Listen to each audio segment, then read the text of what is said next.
sur l'invité global, nous recevons aujourd'hui Karine Ndjemène. Bonjour Karine. Bonjour Paul. Vous allez bien, vous êtes sur le plateau, vous êtes relaxée, détendue? Oui, je vais très bien, je vous remercie. J'espère que vous aussi, je suis totalement détendue.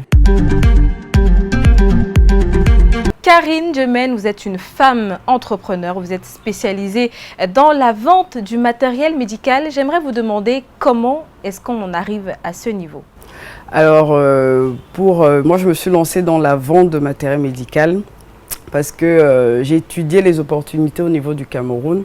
Et moi, étant de formation dans le domaine de la santé, c'est tout naturellement que je me suis dirigée vers la vente de matériel médical. Est-ce qu'il faut avoir une formation pour se lancer dans la vente de matériel médical? Est-ce qu'il faut être du domaine médical pour le faire ou alors c'est ouvert à tout le monde? Je pense que c'est ouvert à tout le monde. Il faudrait juste que les personnes aient de la volonté, de la détermination. Bon, pour moi, ça a été un plus facile du fait que je suis issue du domaine médical. Je sais qu'il y a les délégués médicaux, par exemple, voilà, c'est quelque chose dont il y a des formations qui existent pour pouvoir se spécialiser dedans, mais avec de la détermination. Par exemple, pour mon cas, je n'ai pas eu besoin de formation spécifique. Je me suis formée moi-même en autodidacte. Vous êtes d'accord avec moi que s'il ne faut pas avoir de formation, et s'il ne faut pas être forcément du domaine médical, ça pourrait porter un tout petit peu à confusion. On peut se demander comment quelqu'un qui n'est pas du domaine médical va se lancer dans la vente du matériel. Est-ce qu'il s'y connaît et tout? Après, moi, je dirais que tout le monde peut se lancer dans la vente de matériel médical. Lorsque on développe cette activité-là, il y a besoin de produits. C'est plus facile de pouvoir les exposer aux clients potentiels. Oui. Alors les produits, c'est quel type de produits encore? C'est quel type de matériel dont vous êtes spécialisé?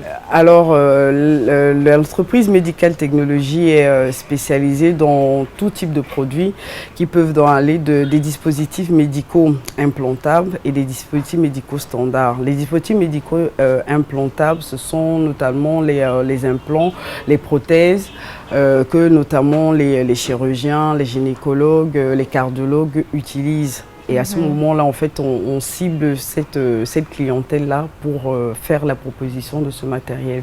Et les dispositifs médicaux standards, c'est souvent dans les centres de santé où c'est le matériel que les infirmiers, eux, ils utilisent, où ils ont souvent recours, ou les laboratoires d'analyse médicale.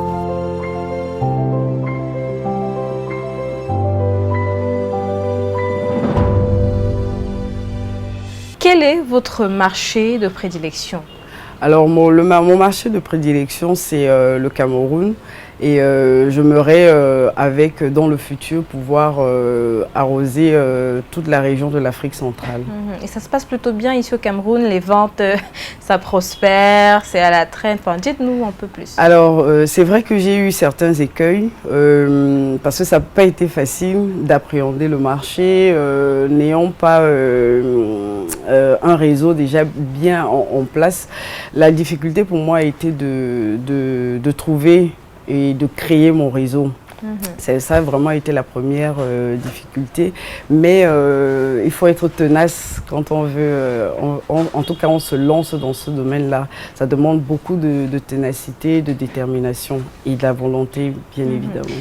Puisque vous parlez de ténacité, brossez-nous un tout petit peu les difficultés que vous rencontrez chaque jour dans votre activité. Alors les difficultés ont été parfois les clients potentiels que j'ai abordés. Il y avait parfois des personnes, voilà, qui donnaient des rendez-vous, qui ne les honoraient pas. Et ça a vraiment été une difficulté majeure. Hélas. Mais à côté, il y a d'autres personnes aussi. J'ai rencontré aussi de très très belles personnes qui m'ont donné des portes, qui m'ont recommandé également. Et là, ça a été facilitateur pour le coup. Donc, comme je disais, ça demande énormément de ténacité. J'ai dû, moi, m'organiser de telle sorte que dont je ciblais, ça pouvait être des cliniques, des hôpitaux ou alors des centres de santé. et j'allais rencontrer les différents directeurs responsables pour leur proposer mes produits et comme ça pour avoir mes parts de marché. Dites-nous, c'est un gros investissement ou bien coup-ci, coup-ça? C'est un gros investissement. C'est un gros investissement, mais qui a été négocié parce que je suis en partenariat avec des Indiens. Cet investissement-là a été négocié avec eux. Si vous voulez, je suis l'intermédiaire entre les produits qu'ils nous proposent et puis le marché camerounais et, comme je disais, de la sous-région d'Afrique centrale. En plus de la vente du matériel médical, vous avez d'autres activités connexes. On sait par exemple que vous préparez, encore vous organisez une foire. Est-ce que vous pouvez nous parler de cette foire de façon un peu plus détaillée? Bien sûr, avec grand plaisir. Donc en parallèle de cette activité-là, comme on dit souvent, hein, les parents ou les grands-parents disent souvent qu'on ne met jamais ses œufs dans le même panier. Donc c'est ça qui m'a emmené en tout cas à intégrer le groupe des viticulteurs indépendants. En fait, ce sont les vignerons qui produisent du vin. Et comme ils organisaient souvent des foires, notamment en France, dans toutes les régions, et ils viennent principalement de toutes les régions, nous avons eu à cœur donc de leur demander de les inviter en tout cas au Cameroun pour faire connaître aussi leurs produits. Et c'est parti du constat que j'entends souvent hein, les gens dire que voilà, il y a du vin frélaté, il y a du vin pas de très bonne qualité. Et donc l'idée c'était voilà, qu'ils viennent, puisque ce sont eux les producteurs, apporter donc du vin de bonne qualité pour tous les prix, que chacun puisse y retrouver.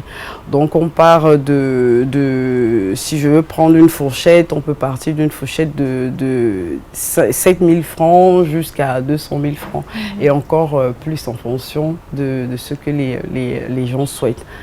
Donc la foire elle a lieu quand, les dates, toutes les informations relatives à cette foire? Alors la foire aura lieu le 9 avril à Yaoundé, à l'hôtel Star Island. Et c'est de 18 h à 21 h. Ça sera une dégustation, mais tous les vignerons ne seront pas présents parce que c'est une édition expérimentale. Et dont en fait, en fonction de l'expérience qui sera vécue le 9 avril, on pourra donc déployer ce salon-là. Et ça sera là pour le coup un salon, on espère, l'année prochaine. Qui sera sur toute l'étendue du Cameroun, parce que là vous êtes juste à Yaoundé. Il y a d'autres régions, il y a Douala, il y a Garoua, il y a. Tout à fait. L'idée c'est pour la deuxième phase expérimentale, de pouvoir le faire sur Douala. Et pourquoi pas après aller dans d'autres régions. Donc vraiment, mais tout va dépendre déjà de cette phase expérimentale. Lorsque on espère aussi que voilà, les personnes qui nous écoutent, en tout cas qui sont sur Global TV, vous serez les bienvenus à Yaoundé et nous nous ferons un plaisir de vous accueillir. Karine, avant de nous quitter, je sais que vous avez un penchant spécial pour la spiritualité. J'aimerais vous demander, est-ce que vous avez un don particulier dans le domaine de la spiritualité? Je ne sais pas si je vais appeler ça un don, mais je sais que c'est quelque chose d'inné en chacun, parce que nous sommes tous des êtres divins. Il faut juste avoir conscience de qui nous sommes. Une fois qu'on a conscience de qui nous sommes, ça nous permet de nous connecter à cette divinité-là. Vous vous considérez comme étant une médium, quelque chose comme ça? Non, pas du tout. Vous vous considérez comme quoi alors? Je me considère comme un porteur de lumière, comme un être divin qui vit une expérience terrestre et vraiment comme une porteuse de lumière, un éclaireur de chemin. Et vous avez justement un autre projet, justement dans ce pan de la spiritualité.